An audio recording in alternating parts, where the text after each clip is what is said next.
கிருபையே. நான் உயிருடன் வாழ்வதும் சுகமுடன் இருப்பதும் கிருபையே.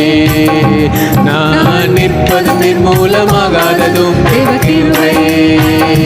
நான் உயிருடன் வாழ்வதும் சுகமுடன் இருப்பதும் கிருபையே. கிருபையே தேவ கிருபையே.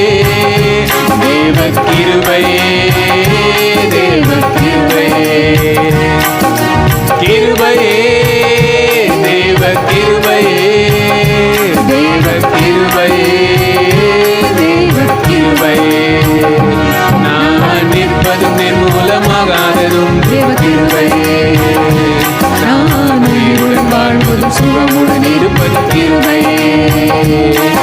காலையில் எழுவதும் கர்த்தரை துதிப்பதும் மாலையில் காப்புடன் இல்லம் வருவதும் கிருபையே. போக்கிலும் வரத்திலும் தொலைதூர பயணத்திலும் போக்கிலும் வரத்திலும் தொலைதூர பயணத்திலும் பாதம் கல்லிலே இடராமல் காப்பதும் கிருபையே. பாதம் கல்லிலே இடராமல் காப்பதும் கிருபையே. கிருபையே தேவ கிருபையே. தேவ கிருபையே. தேவ கிருபையே. கிருபையே தேவ கிருபையே. தேவ கிருபையே. தேவ கிருபையே. நான் நிற்பதும் நிர்மூலமாகாததும் தேவ கிருபையே. நான் உயிருடன் வாழ்வதும் சுகமுடன் இருப்பதும் கிருபையே. நான் நிற்பதும் நிர்மூலமாகாததும் தேவ கிருபையே. நான் உயிருடன் வாழ்வதும் சுகமுடன் இருப்பதும் கிருபையே. அக்கினி நடுவினிலே என்னை இருத்திட நேர்ந்தாலும் தூதனாக நின்று என்னை காப்பதும் கிருபையே. அக்கினி நடுவினிலே என்னை இருத்திட நேர்ந்தாலும் தூதனாக நின்று என்னை காப்பதும் கிருபையே. ஆணியின் நடுவிலும் சீரிடும் புயலிலும் ஆணியின் நடுவினிலும் சீரிடும் புயலினிலும் நீர்மேல் நடந்து வந்து என்னை காப்பதும் கிருபையே. நீர்மேல் நடந்து வந்து என்னை காப்பதும் கிருபையே. கிருபையே தேவ கிருபையே. தேவ கிருபையே. தேவ கிருபையே. கிருபையே தேவ கிருபையே. தேவ கிருபையே. தேவ கிருபையே. நான் நிற்பதும் நிர்மூலமாகாததும் தேவ கிருபையே. நான் உயிருடன் வாழ்வதும் சுகமுடன் இருப்பதும் கிருபையே.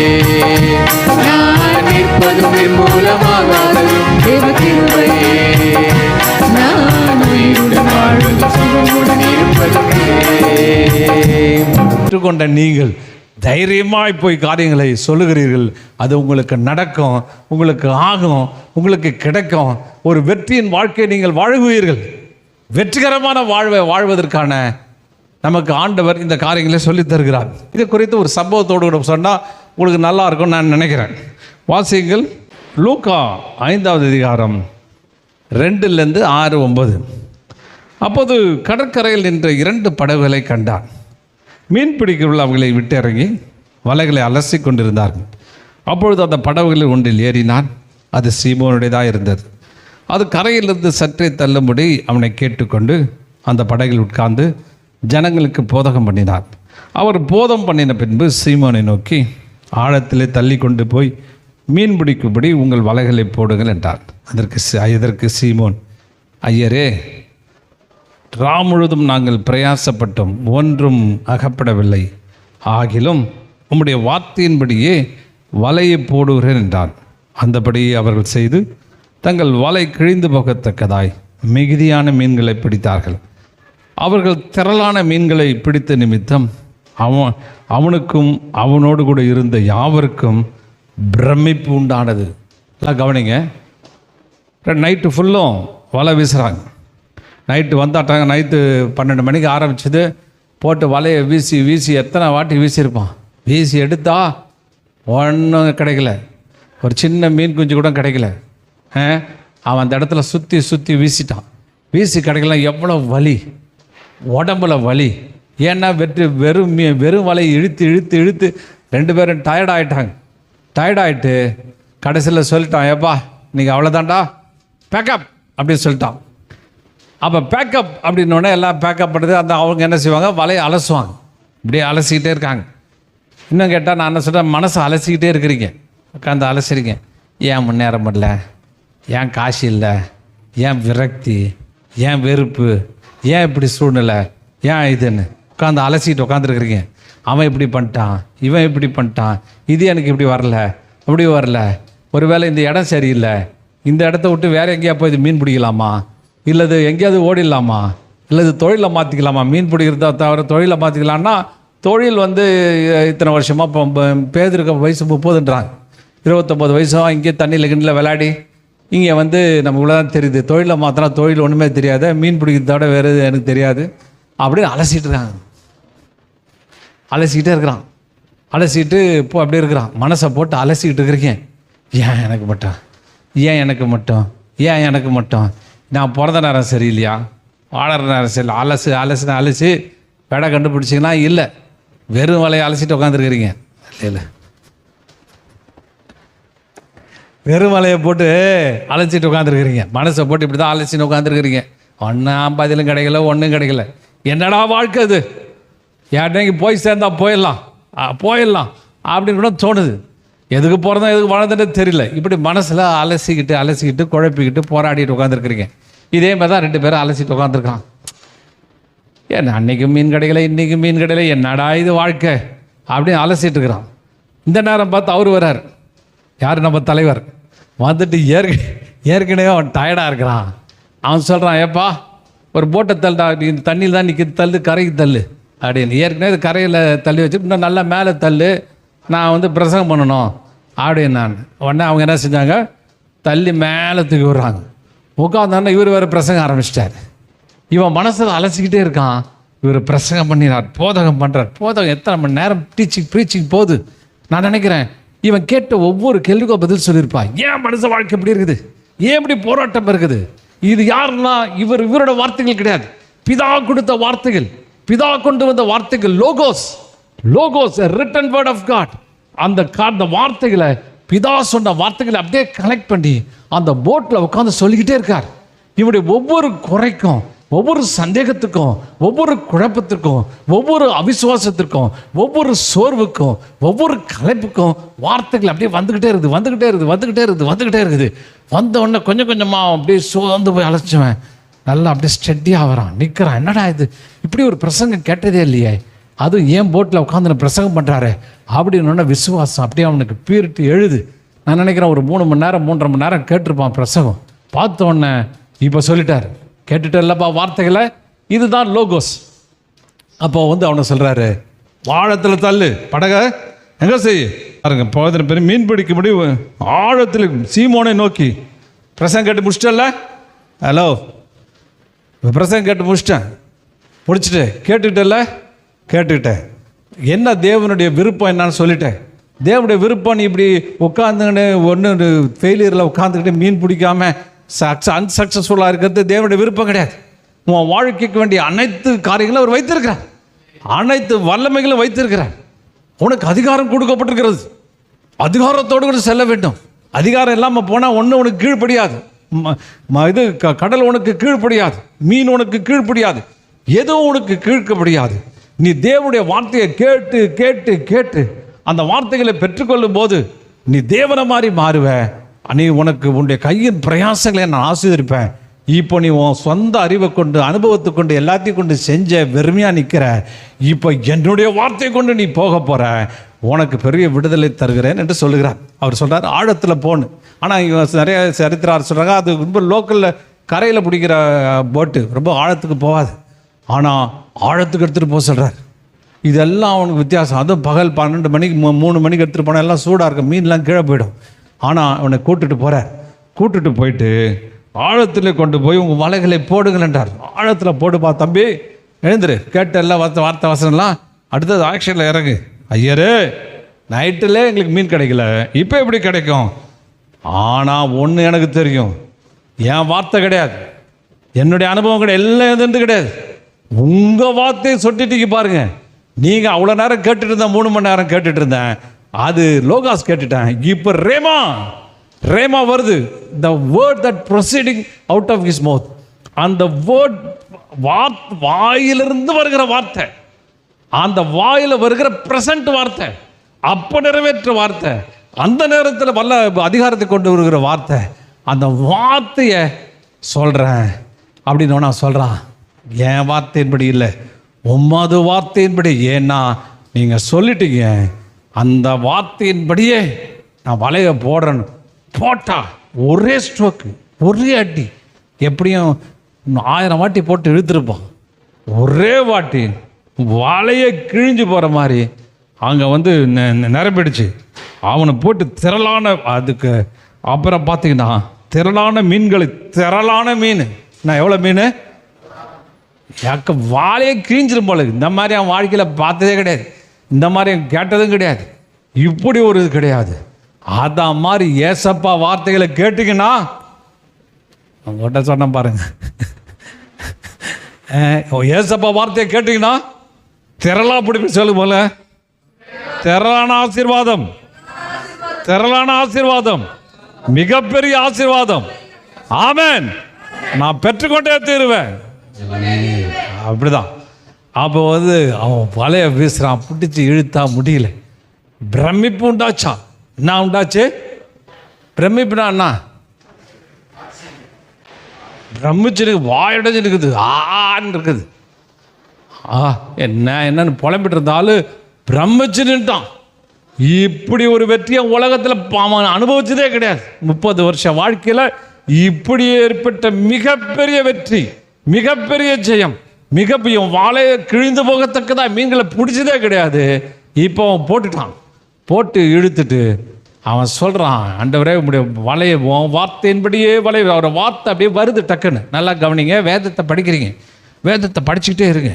படிச்சுட்டே இருக்கும்போது ஒரு வார்த்தை வரும், மகனே எழுந்துரு, போ, செயல்படு, நான் உதவி செய்வேன்னு சொல்கிறார்.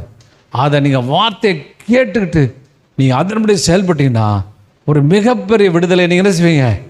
பார்ப்பீர்கள். அல்லேலூயா. ஒரு அம்மா மலேரியாவில் பாதிக்கப்பட்டுருச்சு. மலேரியா கொசு கடிச்சதுனால எல்லாம் போயிடுச்சு. டாக்டர் சொல்லிட்டாங்க, ஐயா இது பிழைக்காது, இது முடியவே முடியாது. அதில் வேற ஒருத்தர் சொன்னார், அலெக்சாண்டர் த கிரேட் கொசு கடிச்சு வியாதியில் போயிட்டு தான் செத்துட்டார். ஒரு சின்ன கொசு அலெக்சாண்டர் அவ்வளோ பெரிய மாவீரனை ஒன்றும் இல்லாமல் ஆக்கிடுச்சு. அப்பேற்பட்ட மாவீரனை செத்து போயிட்டான், நீ எப்படி நீ பிழைப்ப அப்படின்னு சில பேர் சொல்லிதான். நைட்டு படுத்துட்ருக்காங்க. அந்த அம்மா தலைமாட்டில் பைபிள் வேதத்தை படிச்சுக்கிட்டே இருக்குது. ஆண்டவரே எவ்வளோ அற்புதம் பண்ணியிருக்கீங்க, எவ்வளோ ஆச்சரியம் பண்ணுறீங்க. டாக்டர் என்ன கைவிட்டாங்க, எல்லாரும் கைவிட்டாங்க, நீ செத்து போகிறதா எனக்கு வேலைன்னு சொல்லிட்டாங்க, நான் என்ன செய்யறதுன்னு தெரியல அப்படின்னு சொல்லும்போது திடீர்னு அந்த அம்மாவுக்கு விசுவாசம், மகளே பயப்படாத, நான் உன் கூட இருக்கேன் அப்படி சொல்லிட்டு இருக்கும்போது திடீர்னு பார்த்தா இயேசு காலடியில் நீங்கள் அந்த கால் மாட்டில் நிற்கிறாராம். இயேசு அதே அழகு, அந்த அருமையான அந்த அழகோட வெளிச்சத்தோடு நிற்கிறாராம். நிற்கிட்டு அப்படி இந்த அம்மா படுக்கையில் படுத்துருக்காங்களாம். இப்படி கடந்து போகிறாராம். போகும்போது அவருடைய ஷால் அந்த அம்மா அப்படியே காலிலேருந்து மேலே வரலையும் அப்படியே பட்டுக்கிட்டே அந்த போகம் போய் மறைஞ்சு போயிட்டாராம். மறைஞ்சு போனால் திடீர்னு வேர்த்து போன மாதிரி ஆகி படுத்து பார்த்தா படுத்த 1 மாதமாக படுத்த படுக்க விரலில் கூட அசைக்க முடியாத பார்த்து டமால்னு எழுந்து உட்காந்துட்டாங்க. ஒழுந்தா ஒரே ஃப்ரெஷ் ஆகிடுச்சு, விடோதமாகிடுச்சு, வேர்த்து கொட்டி சரியாயிடுச்சு. உடம்புல ஒரு புத்துணர்ச்சி, ஏதோ ஒரு மிகப்பெரிய ஏதோ உள்ள சிங்கம் வந்த மாதிரி இருக்குது. இறங்கி பார்த்தா அவ்வளோ நல்லா இருக்குது. நடக்கிறாங்க, ஒரு சோர்வும் இல்லை, கிளீனாக நடக்கிறாங்க. அந்த பக்கம் இயக்கம் போகிறாங்க. போனவுடனே உடனே பக்கத்தில் இருக்க நம்மால் தூங்கிட்டு இருக்குதே அட்டெண்டரு அடித்து எழுப்பி, ஐயா எழுந்துருப்பா தம்பி, எழுந்துரு, எனக்கு சரியாயிடுச்சுன்னு. என்னம்மா இதாக தப்பாக சொல்கிறேன், இதாக நைட்டில் கனவு கண்டியான் பாருப்பா, நான் நடக்கிறேன். நர்ஸுக்கிட்ட சொன்னால், நர்ஸு என்னங்க இது இப்படி ஆகிட்டீங்க, உடனே நான் வீட்டுக்கு போகிறேன் நினச்சாலும். அவன் சொன்னால் அதெல்லாம் கிடையாது, ஹாஸ்பிட்டல் ப்ரொசீஜர் இருக்குது, நீங்கள் இப்படி வீட்டுக்கு போனால் எங்களை பிடிச்சி போட்டுருவாங்க, தயவுசெய்து உட்காருங்கண்ணா. அந்த மேலே உட்கார முடியலையா, சும்மா அப்படியே ஃப்ரெஷ்ஷாக இருக்குது, சரியாயிட்டேன். அடுத்த நாள் காலையில் பிளட் டெஸ்ட்லாம் எடுத்தால் எல்லாம் பர்ஃபெக்ட். ஹல்லேலூயா. காரணம் தேவனுடைய வார்த்தை. அந்த வார்த்தைகளை படிக்க படிக்க படிக்க படிக்க திடீர்னு ஒரு வார்த்தை வரும். அது உள்ளே வந்துச்சுன்னா சிங்கம் உள்ளே பூந்த மாதிரி இருக்கும். வார்த்தைகளை படிக்கிறீங்களா? படிக்கிறதே கிடையாது. அதில் ஞாயிற்றுக்கிழமை தான் தேடுறது பைபிள் எங்கே வச்சேன்னு தேடி கீடி தூசியை தட்டி அதை கண்டுபிடிச்சி அதிலே 10 நிமிஷம் லேட் ஆகிடுது. பைபிள் எங்கே இருக்குது? அன்னைக்கு எடுத்துகிட்டு வந்தாங்க. என்னைக்கு? போன வருஷம் கிறிஸ்மஸ் எடுத்துகிட்டு வந்தாங்க. பைபிள் எங்கே வச்சேன் கொடுத்தாங்க. அது அந்த பக்கம் எங்கேயோ தூக்கி போட்டாங்க அப்படின்னு சொல்ல வேண்டியது. ஒரு டீச்சர் அம்மாட்ட பேசி அந்த டீச்சர் அம்மா எனக்கு ஒரு அருமையான சாட்சியை சொன்னாங்க. அந்த வீட்டில் பிரச்சனைனாவே புருஷன் பொண்டாட்டி பிரச்சனை. புருஷன் சொல்கிற பேச்சே கேட்க மாட்டாப்லையாம். போட்டு அந்த அம்மாவை ரொம்ப போட்டு வெறுப்பேற்றி ரொம்ப மோசமாக்கி அவங்கள உண்டுலன்னு ஆக்கி வச்சுருந்தாங்கண்ணா. அம்மா முடிவு பண்ணிட்டாங்களாம், இன்றைக்கி செத்து போயிடணும், இன்றைக்கி வாழ்க்கை முடிச்சிடணும் அப்படின்னு சொல்லிட்டு யோசிச்சுருந்தாங்களாம். யோசிச்சு தான் எல்லாம் முடிச்சிட்ருக்குறாங்க. அதனால் எப்படி என்ன பண்ணுறதுன்னு தெரியலையா. தெரியும் போது அந்த அம்மாவுக்கு புக்ஸ் படிக்கிறதுலாம் ரொம்ப பிடிக்கும். புத்தகம் எடுத்து படிச்சுட்டே இருப்பாங்க. இப்படி பார்த்தாங்க இது அல்மேராவில் எல்லா புக்கும் படிச்சுட்டாங்க. ஒரு புக்கும் காணும். மூளையில் சிவப்பு கலரில் ஒரு பைபிள் கிடந்துச்சான். அந்த மேலே லாஃப்ட்டுக்கு மேலே அப்படி தலையை நீட்டிட்டாக இருந்துச்சான். அது என்னன்னா இவருக்கு கிறிஸ்தவனா பிடிக்காது, அதுவும் கிறிஸ்தவர்களை சுத்தமாக பிடிக்காது, இயேசுனா சுத்தமாக பிடிக்காது. அது வெளிநாட்டு தெய்வம், இங்கே கொண்டாந்து மாற்றுறதுக்கு இவங்களை இந்த இதெல்லாம் செஞ்சு வச்சுருக்கிறாங்க, இப்படி பண்ணிகிட்ருக்காங்க அப்படின்னு சொல்லிட்டு அவர் படிக்கவே மாட்டாங்களாம். இந்த பைபிளை பார்த்தோன்னே இவங்களை அதுக்காக பிடிக்காம தூக்கி அடித்தாங்களாம். அது லாஃப்ட்டில் போய் விழுந்துருச்சான். இதை பார்த்தோன்னே திடீர்னு அது என்ன அந்த புக்குன்னு இருக்க, இப்போ என்ன பண்ணுறது, நேரம் போகல, இதையாவது படிப்போம், எப்படியும் செத்து போக போகிறோம், நைட்டு 12-1 மணிக்கு எல்லாம் தூங்கும்போது தூக்க மாட்டி சாக போகிறோம், நீ வாழ்ந்த பிரயோஜனம் இல்லை அப்படின்னு சொல்லிட்டு அந்த பைபிள் எடுத்தாங்களாம். பைபிள் எடுத்தால் சங்கீத புத்தகம், இந்த மாதிரி சங்கீத புத்தகம் எடுத்து கொஞ்சம் படித்தாங்களாம். என்னமோ என்னடா இந்த மாதிரி எழுதியிருக்குதான்னு படிக்க படிக்க ஆர்வம் ஜாஸ்தி ஆகிடுச்சான். படிக்கிறாங்களாம் பக்கமாக முழு சங்கீதத்தை நைட்டுக்கு விடிய விடிய படித்து முடிச்சிட்டாங்களாம். படித்தா அவங்களுக்கு உடம்புக்குள்ள ஒரு புத்துணர்ச்சி. இல்லை, தேவனுடைய வார்த்தை, தேவன் எனக்குள்ளே இருக்கிறார், தேவனை கூட வருகிறார், நான் பிரச்சனையை சந்திப்பேன், நான் அதுக்கு ஒரு விடுதலை உண்டாக்குவேன், பெரிய காரியங்களை செய்வேன் அப்படின்னு சொல்லி அவங்க முழுவதுமாய் மாற்றப்பட்டாங்க. எல்லாம் மாற்றப்பட்டு சுத்தமாக மாற்றப்பட்டு தைரியமாக அடுத்த நாள் இந்த பிரச்சனையை சந்தித்தேன். ஆலயம் எங்கே இருக்குதுன்னு தேடினேன், அங்கே போய் பார்த்தேன். அந்த வேதத்தில் எவ்வளவு அழகு, எவ்வளவு உற்சாகம், படிக்க படிக்க சந்தோஷமாக இருக்குதுயா. அது ஒவ்வொரு வார்த்தைகளும் ஒவ்வொரு அழகாக இருக்குது, ஒவ்வொரு வல்லம். அதை படிக்கிறதுக்காக என்னமோ ஒரு சோர்ந்து போனவனுக்கு 10 லிட்டர் பூஸ்ட் குடித்த மாதிரி இருக்குது. அந்த வார்த்தைகள் எனக்குள்ளே போக போக போக போக என்னை இது தேற்றுகிறது, என் கண்ணீரை துடைக்கிறது, எனக்கு விடுதலை தருகிறது. நான் ஒவ்வொரு சூழ்நிலைக்கு மத்தியில் போகும்போதெல்லாம் திருப்புறேன். ஏதோ ஒரு வார்த்தை அந்த சூழ்நிலைக்கு வார்த்தையை அதில் அடங்கியிருக்குது. அது சொல்லும் போதெல்லாம் வார்த்தை என்னோடு பேசுது. மகளே பயப்படாத, நீ ஒன்றும் கெட்டு போக மாட்டேன், உன்னை வாழாக்காமல் தலையாக்குவேன் அப்படின்னு சொன்னாங்க.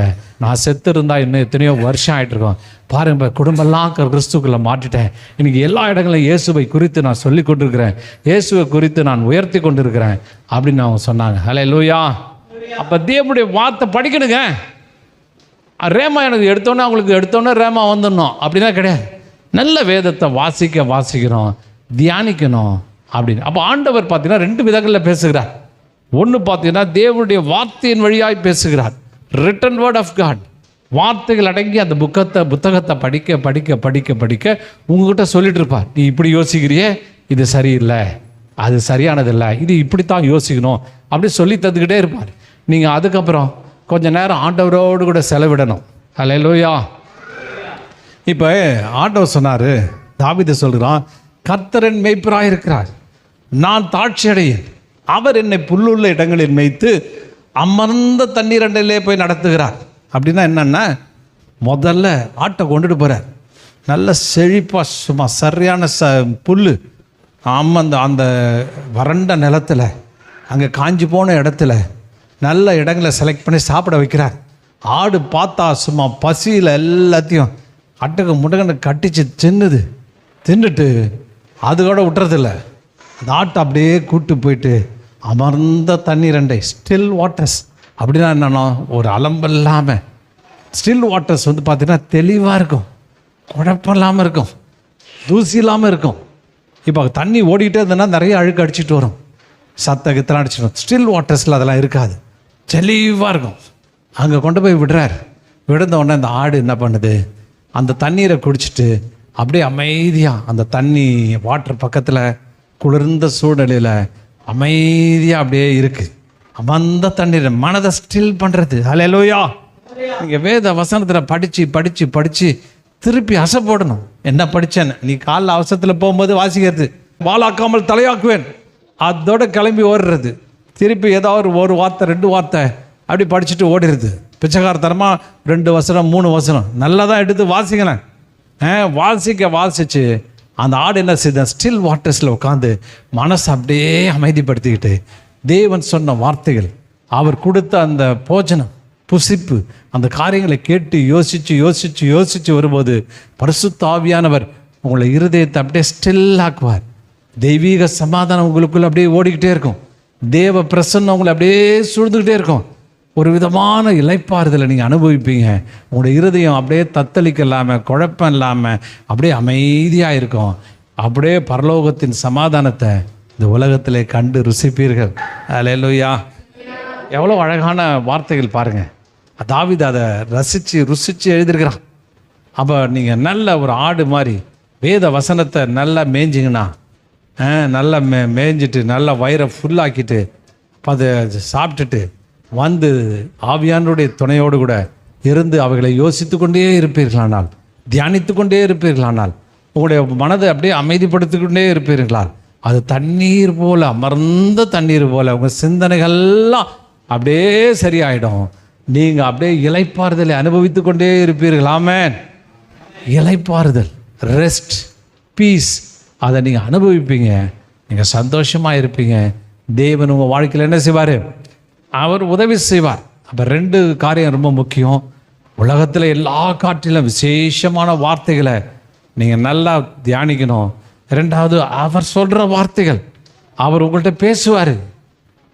நீங்கள் எந்த பிஸ்னஸ் ஆரம்பிக்கணுன்னாக்கா அப்படி இல்லை, பைபிளில் என்ன போட்டுருது, கையிட்டு செய்கிற வேலையெல்லாம் நான் உங்களை ஆசீர்வதிப்பேன் அப்படின்னு போட்டுருது. அதனால் நீங்கள் எல்லா வேலையும் போய் ஆரம்பிச்சிட முடியாது.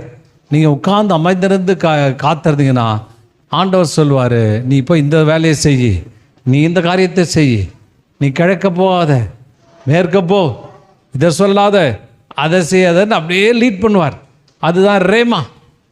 வீட்டுக்கு போகிற இருந்து பேதுருவை கூப்பிட்டு, ஏப்பா முடிஞ்சு போச்சு போகிறேன்னு, நீ போகாத, என்ன இனிமேல் தான் இருக்குது, திருப்பி தள்ளு, அடுத்த நாள் நைட்லாம் கிடையாது, இன்றைக்கே நீ விடுதலை பெற்றுக்கொள்ள வேண்டும், என்னுடைய கடன்காரனுக்கு பதில் சொல்லியா வேண்டும், இன்றைக்கே உன் வெறுமை மாற்றப்பட வேண்டும், இன்றைக்கே உன் தனிமை போக்கப்பட வேண்டும், உன்னுடைய எல்லா சூழ்நிலைகளும் மாற்றப்பட வேண்டும் என்று அந்த தேவன் அவனை தள்ளி மறுபடியும் கொண்டு போய் அங்கே நடத்துகிறார். அவன் போய் செஞ்சான், தேவனுடைய வார்த்தையை கேட்டான், வாழ்க்கை பிரமிப்பாய் மாறினது. ஆமென். நான் வாழ்க்கையில் பல நேரங்களில் பிரமிச்சு போயிருப்பேன். சில விஷயங்கள் எனக்கு ஒன்றுமே இருக்காது, ஆனால் ஆண்டவர் நடத்தி கொடுப்பார். பிரமிச்சு போயிருக்கேன். ஆண்டவரே எனக்கா இவ்வளோ பெரிய ஆசீர்வாதம். நான் பிரமித்த நாட்கள் எக்கச்சக்கம். ஒன்றுமே இருக்காது, ஒரு விஷயம் இருக்காது. சோத்திரம். அப்போ பிரமிப்பு உண்டாக்குவார். அந்த காரணம் என்ன, அந்த வேதத்தை வாசிக்க நேசிக்க திடீர்னு ஒரு வார்த்தை புறப்பட்டு வரும், என்னை மாற்றம். என்னுடைய பிஸ்னஸில் நான் கையிட்டு செய்கிற தொழிலில் மிகப்பெரிய வெற்றியை தேவன் எனக்கு அருளி செய்திருக்கிறார், தேவன் எனக்கு கொடுத்துருக்கிறார்.